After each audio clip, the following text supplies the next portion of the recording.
Perfect. Thank you. Thank you. Bermuda family in World War II. All right, we're going to start with this picture here. She says. Okay, so that's Ida and Meyer Malloy in the 1930s, sitting in a wooden chair, which was very popular as a lawn chair back then, right? You can see that Gramp is dressed in a suit with a passion flower in his lapel. They grew that.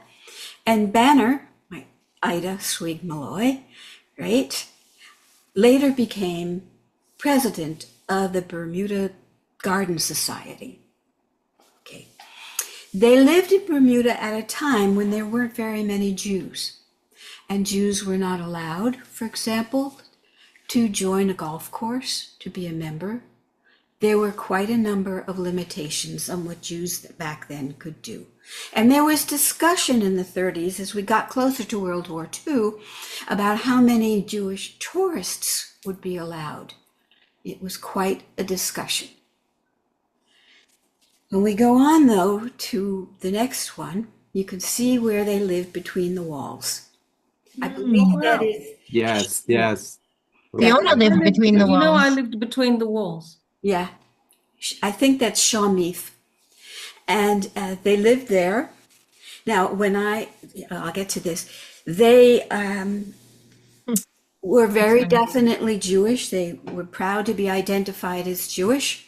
And the community was used to them because my grandfather's father had come to the island, David Malloy, to create something called the Bermuda Trading Company store, and brought his older son, Barney, before Meyer, my grandpa, joined them, right? When was that, Dad?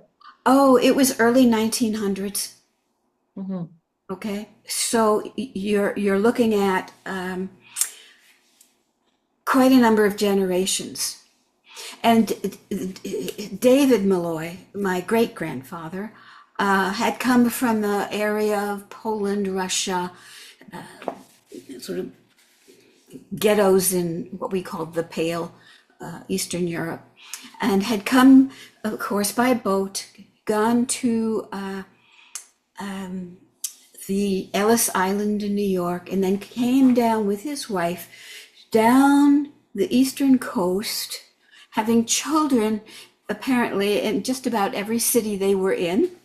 They had 7 of them, although Barney and his older brother Morris were born back in the old country. The others, like my grandfather Meyer, were born here in America. And he took a job as a tailor in Rich's department store in Atlanta, Georgia. We're not quite sure what happened, but he decided, my great-grandfather, to take a job as a tailor in Trimmingham's. They took a boat over to Bermuda with Barney, and they started their lives here and their store. And it was... And there was already Jews here at that time as well, or no? No, Very few. not very many. There may have been 1 or 2, but there was no community. And those who were here weren't particularly identified as Jewish the way the Malloys were. Okay, wow. Yeah. So they're like one. Yes, there were a few others. Yeah. But Incredible.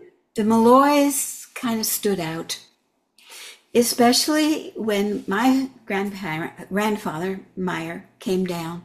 And like I said, he was a party animal. So he joined every club he could. He was all out there, totally. He loved to have parties on the train when it was still going. Yep, that's Grandpa. So he was, however, American, and he joined the Navy in World War I. Okay? And what happened was He was still stationed in Bermuda, and there was a very, hold on, I got a new person coming in. May I admit them? Yes. Okay, well, we got him. Okay, so there was a wealthy, aristocratic Jewish family in Boston who had taken a luxury cruise to Bermuda. The last name was Swig. And one of the young ladies met my father, my grandfather, and they continued to correspond afterwards, getting engaged by mail.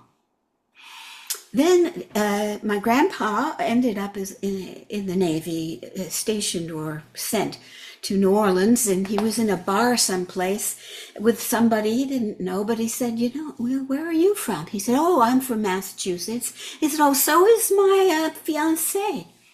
Oh, who is she? Ida Swig. You know, the guy kind of totally freaked as he says, what? That's my sister. Wow. And so grabbed Meyer up to Boston, where they had a very quick wedding. And eventually the two of them came back to Bermuda to live, Ida and Meyer. The Swigs are well known for many things. I believe the Swig family has recently, built a hotel on the island. And I'm trying to remember which one it is. It'll come to me. At any rate, The Jewish hotel that I know of that was built by Jews was the Sonesta. okay, maybe that was it, but I'm not sure that's it. But they were definitely Jewish and built this hotel. And but that's fairly recently. It wasn't back in the 1930s. Okay. Okay, so now if we look at oh, come on. There we go. The Swigs or the Myers built the hotel? Swigs. Big. Wigs. Swigs. Swig. Okay. Yeah. I'll go find out. Okay, Which thank hotel. you. So they had two daughters.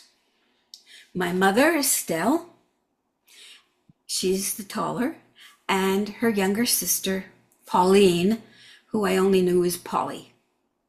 The two of them were adorable.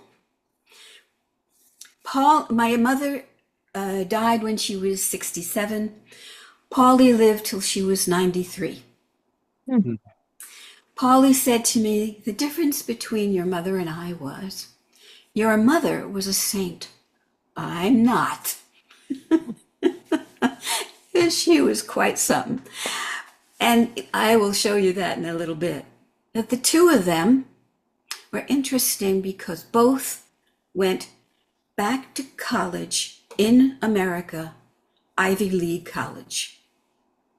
My mother went to Radcliffe, which is part of Harvard, and Polly went to Wellesley. The two of them were both very well educated, for sure. My mom became a pioneer in dealing with students with special needs Okay. and published on it in the 1940s. So she had a passion, right, for using storytelling to help these young kids become normal. So she taught me how to read when I was only 2. Right? And she read stories to me, and I am shaped by this woman from day one, right? And she went to the Bermuda High School for Girls with Victorian folktales, like The Secret Garden. Your free meeting will end in 10 minutes. Uh-oh. I didn't know. Well, Shouldn't end. Okay. So now I'm going to keep going.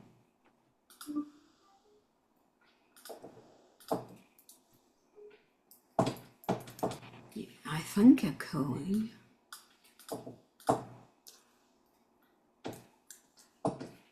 Why isn't it going to, oops. Okay, so in the 1930s, this was Front Street in a parade in Hamilton. This is what it looked like, right? And the reason I'm showing you this is because I'm later going to show you another parade much later, or a little later. Okay, keep this in mind. And this is the newer house that my grandfather designed. And it was the first split level on the island. It's called High Winds. It's the first what? Split level. Oh, okay. Split level on the island. Where is it? It is in Warwick on the corner of Longford Hill and Harbour Road. Oh, And along with it, he built a dock in the shape of a boat jutting out of the reef. Oh, I know that boat jutting out. That was him. A decoy boat. Yep, that's my grandpa. He was wow. colorful, wonderful, and fun.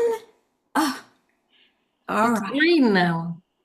Yeah. Oh, I'm glad it's still there. I thought Yeah. maybe it had gotten, well, it's been a while. It's a landmark. It's actually a landmark. Yes, it is. It should be, because who else would have done it? And it had a little swimming pool down below where we enjoyed it, and then he built on the side a huge place for sand. Like, it was amazing. And that was my childhood. So let me show you a childhood thing. So you could see on the left me and my brother Joe sitting on the somewhere on a restaurant. And then you can see me a little older showing off my new dress that was bought for me for my birthday. That's me. Adorable. Thank you. Is Joe Jerry? No, Joseph. And who's Jerry Levine? I don't know. Jerry Levine. No, I had another brother named Jonathan, Johnny, but that was it. Okay. Okay. Yeah, when came here, I met someone called Jerry Levine. I thought it was your brother. Oh, unfortunately, no. My brother passed away about a decade ago. And No, that was 40 years ago. 40? If only. No, he didn't go back. I did, but he did not. He couldn't bear to see the changes, so he didn't. So here, my parents, who both were at Harvard, came down to Bermuda because my grandpa, Meyer Malloy, insisted on meeting Aaron, my father-to-be, to make sure that he was appropriate for my mom, Estelle. He wasn't rich, but she told my grandpa, well, he is a good man, honorable. And there he is. Very skinny, originally from the Boston area. And there she is in a popular bathing suit of the day. And there they all are having a picnic at Horseshoe Bay. And back then, you could have a picnic. There were no umbrellas. There was nothing you could buy. You had to bring everything yourself. And sometimes, well, didn't get into bathing suits. There they were. Yeah. A different kind of life. There's Daddy graduating from Harvard, right? Smile. And there's Daddy not smiling as he went into Fort Ritchie to train to be a U.S. military intelligence officer assigned to interrogate Nazi prisoners of war. And Fort Ritchie specialized in taking Jewish boys who had a background in German to train them to go back to Germany to do exactly that. Awesome. So they were called Ritchie boys. Now, Daddy did not learn German as a kid. And he told them, I only learned it at Harvard. And they said, we don't care. He knew German and French. And he was very good at what he did. He said nothing to me about this until I took the job in Tulsa, Oklahoma, after the bombing in Oklahoma City by neo-Nazis. Oh, Matthew? And I was told to train Holocaust survivors to speak to the media about their stories. And I called my daddy, who was by that time, had already opened Nordhausen, an extermination camp. He had a horrible time. And he wrote letters about it to my mom, which I have in my books, The Liberator's Daughter. And he got a Bronze Star. And I asked him, Daddy, what did you do to earn the Bronze Star? And he said, nothing. They just had extra medals and they didn't know who else to give them to. Daddy, really? He was very much a humble man. Not an easy man. Oh, no. But humble. And that was where he was in Marseille in France, because he also spoke French. He was a translator and in charge of a translation unit. So all his letters I learned about in Tulsa. He told me finally he'd kept them all in a small file cabinet in the back of his closet. And that's how come I'm able to do what I do, because he gave them. Wow. Yeah. Incredible. And what do I do with them? Here is my interfaith legacy. I was the interfaith or interreligious affairs director for the American Jewish Committee in Chicago.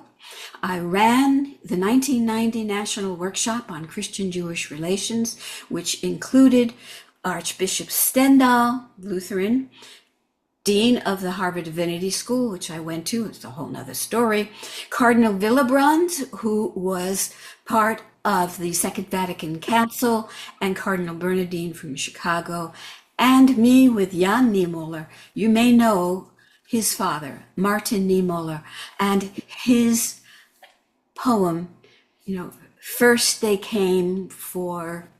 Mhm. Yes. Yeah. And that was his son, and he and I worked together. I'm so grateful for what I've gotten to do. And then, of course, I got to come here because Daddy was able to arrange it, that I would talk with the archives here. This is Dr. Archie Hollis Hallett. And I wrote about the Jews in the Bermudian magazine and the Bermuda Journal of Archaeology and Maritime History, and much of it you can see in the American Diversity Report online. Now, I'm going to take a break and stop sharing. Well, I'll admit somebody. Okay, so maybe at this point, you might have some questions for me. Debbie, you participated in the work for Second Vatican Council that generated